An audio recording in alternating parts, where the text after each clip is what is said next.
చేయాలని అటు పార్టీ నేతలకు సూచించారు. అధికారంలోకి వస్తే వచ్చే 25 ఏళ్లు తమదే అంటూ కూడా చెప్పడం అయితే జరిగింది. మరోపక్క చూసుకున్నట్లయితే కూడా నిన్న ఏదైతే సభలో కీలకంగా కమెంట్స్ అయితే చేశారో అక్కడ క్లియర్ గా చెప్పడం అయితే జరిగింది.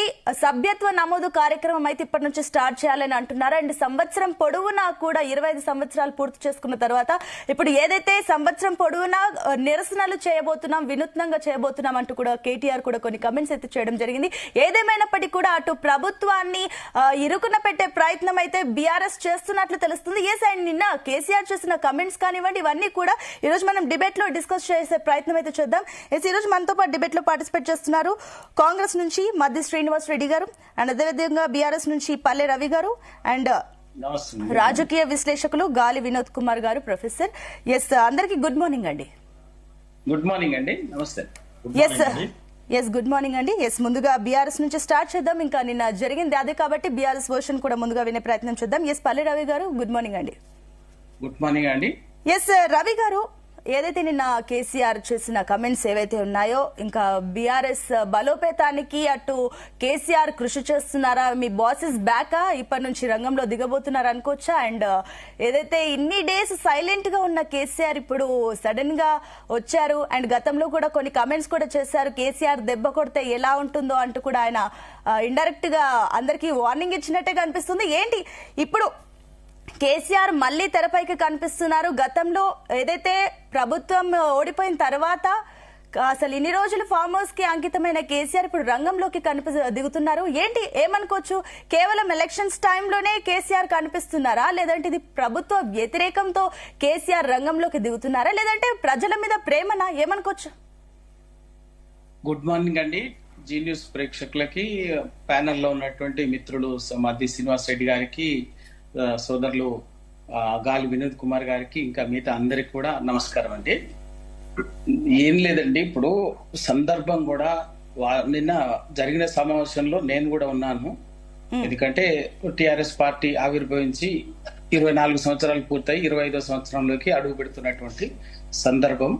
ఒక 25 సంవత్సరాల రజతోత్సవ వేడుకల్ని, దాన్ని ప్లస్ వేడుకలు అంటే ఏదో పండగ సంబరం అని కాదు, తెలంగాణ అస్తిత్వం పునాదులుగా తెలంగాణ ఈతిబాదల నేపథ్యంలో ఆవిర్భవించినటువంటి పార్టీ టిఆర్ఎస్ పార్టీ.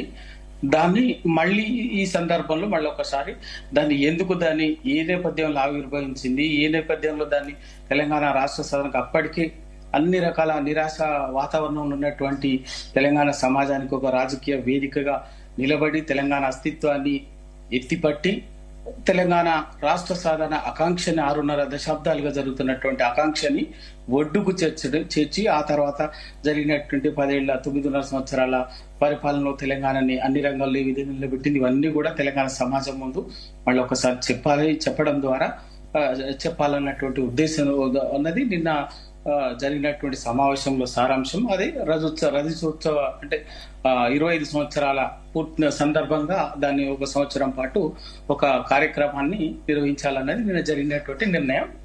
అయితే ఇక్కడ ఇంకొక మాట అయితే ఏంటంటే, కేసీఆర్ గారు ఎందుకు ఇవాళ రాజకీయంగా అన్నది ఏంటంటే, సరే మిగతా అధికారంలోకి కాంగ్రెస్ పార్టీ అధికారంలోకి వచ్చిన మరుసటి అధికారంలోకి వచ్చిన వెంటనే ఇచ్చినటువంటి వచ్చినటువంటి ప్రజా సమస్యల మీద టిఆర్ఎస్ పార్టీ నాయకత్వం ఎప్పటికప్పుడు ప్రత్యక్షంగా కార్యాచరణలో నిలబడి ప్రజల పక్షాన బాధితుల పక్షాన నిలబడి పోరాటం చేసినప్పటికీ కేసీఆర్ గారు వ్యూహాత్మకంగా ఒక సంవత్సరం పాటు కొత్తగా అధికారంలోకి వచ్చిన పార్టీని తను మాత్రం ఒక సంవత్సరం పాటు వేచి చూడాలి, అబ్జర్వ్ చేయాలనేటువంటి ఉద్దేశంతో ఆయన చాలా వ్యూహాత్మకంగానే ఉన్నాడు. అది నేను గతంలో కూడా చెప్పిన ఒక 2 సందర్భాల్లో మాట్లాడినప్పుడు డిబేట్లు, ఇదే జీ న్యూస్ డిబేట్ లో కూడా నేను చెప్పిన. ఇప్పుడు సంవత్సరం అయిపోయింది. ఒకటి 25 సంవత్సరాల పార్టీ ఆవిర్భవించి 25 సంవత్సరాల కార్యక్రమం మొదలైనది పెట్టుకుంది. అందుకే మొదట రేపు ఏప్రిల్ 10వ తారీఖున పెద్ద ఎత్తున ఒక జిల్లా కేంద్రంలో ఏదో ఒక అంటే తెలంగాణలో ఒక హైదరాబాద్ కాకుండా మిగతా పట్టణంలో, నగరంలో కానీ పట్టణంలో కానీ ఒక చోట ప్రతినిధుల సభ, ఒక ప్లీనరీ లాగా నిర్వహించి మరుసటి రోజు నుంచి సభ్యత్వము అవన్నీ కూడా జరుగుతాయి. ఆ తర్వాత ఏప్రిల్ 27వ తారీఖున పెద్ద ఎత్తున లక్షల మందితో ఒక భారీ బహిరంగ సభ ఉంటుంది. ఇది ఎప్పుడో ముందు నుంచే చేసినటువంటి అది రూపొందించినటువంటి కార్యక్రమం.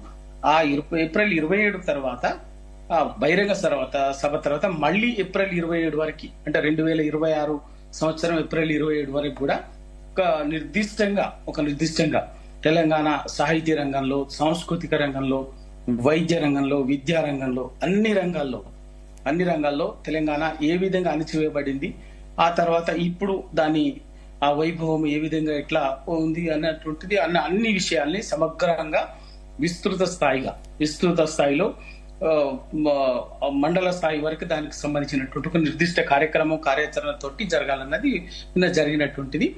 దీనికి ఇది ఇది చేస్తూ పునాదిగా అయిందంటే, ఇది పునాదిగా ఉంటూ ఎప్పటికప్పుడే ప్రజా సమస్యలకు సంబంధించినటువంటిది అంశాలు, అధికార పార్టీ ఇచ్చినటువంటి హామీలకు సంబంధించి మిగతా ఇచ్చినటువంటి కానీ ఎప్పటికప్పుడు వచ్చేటటువంటి వాటితోటి ఒక ప్రత్యక్ష కార్యక్రమంతో ముందుకు సాగాలన్నది నిన్న జరిగినటువంటి అదే దిశలో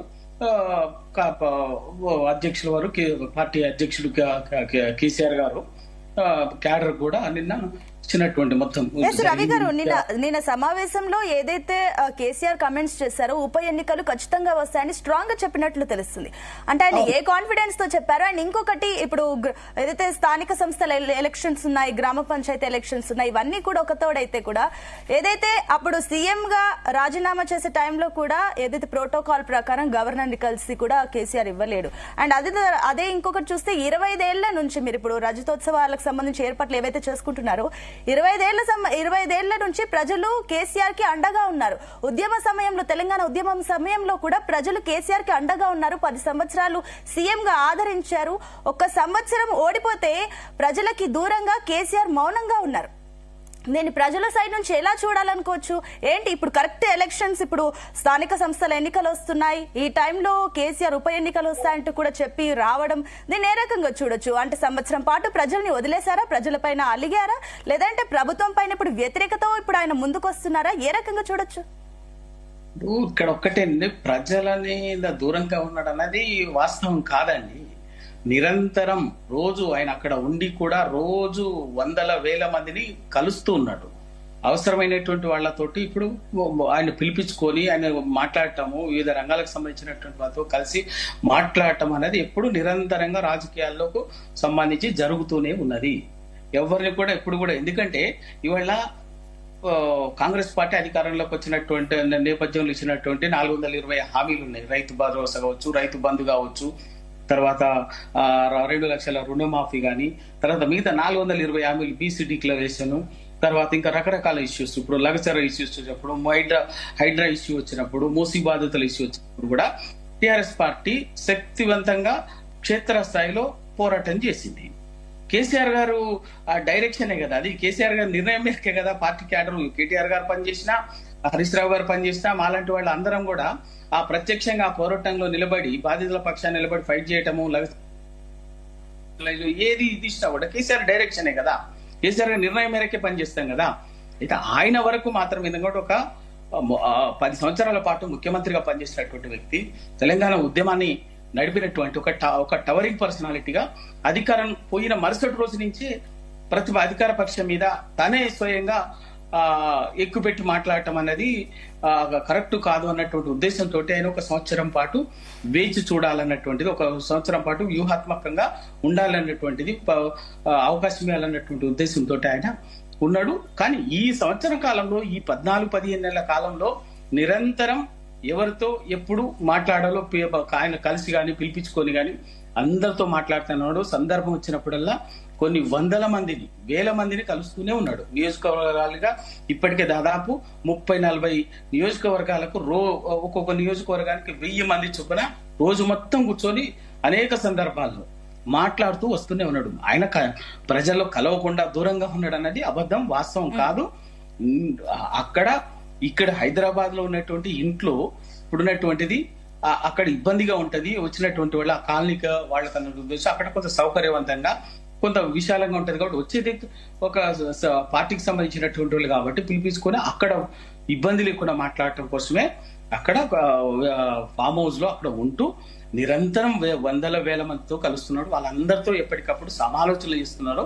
తెలంగాణకు సంబంధించినటువంటి కాదు, ఒక్కటే కాదు, దేశ రాష్ట్ర రాజకీయ అంశాలకు సంబంధించి ఎప్పటికప్పుడు నిరంతరం సమాలోచనలు చేస్తూ వాళ్ళకి సంబంధించినటువంటి ఏం జరుగుతుంది, క్షేత్రస్థాయిలో ఏం జరుగుతున్నది, అసలు ప్రజల ఆలోచనలు ఎట్లుంది, ప్రజలు ఎట్లుంది, ఇదంతా కూడా ఎప్పటికప్పుడు మాట్లాడుతూనే ఉన్నాడు.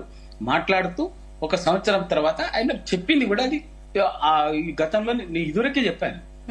ఇవాళ రజతోత్సవ వేడుకలు అనేది 25 సంవత్సరాల వేడుకలు అనేది ఇవాళ ఎలక్షన్ల కోసం అయితే రాలే కదా. ఎలక్షన్లు కోయిసైనాయి, కానీ వాస్తవంగా ఎన్నికలు పెట్టడంలో కాంగ్రెస్ పార్టీ ఫెయిల్ అయింది. స్థానిక సంస్థల ఎన్నికలు 10 కాలం అయిపోయింది, సర్పంచ్ అయిపోయింది, సంవత్సరం